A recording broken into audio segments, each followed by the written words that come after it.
BJP নাকি যাত্রা করবে, রথযাত্রা। উত্তরবঙ্গ কেন্দ্রিক একটা, দক্ষিণবঙ্গ কেন্দ্রিক ব্রিগেড, মন্দির মসজিদ রথযাত্রা, এসবই তো বিজেপি, আর তো কিছু করতে পারবে না।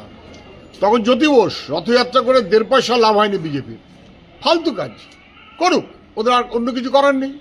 আপনি তৃণমূলকে একই রকম দেখবেন, হয় মন্দির নয় মসজিদ, হয় কালী মাতা, না হলে কি বিষ্ণু মাতা, না হলে কি জগন্নাথের মন্দির, না হলে কি দুর্গাঙ্গন। এই মন্দির আর মসজিদের রাজনীতিতে বিজেপি আর তৃণমূল, মানুষের সঙ্গে মানুষের ভবিষ্যতের জন্য লড়াই তোলা নেই।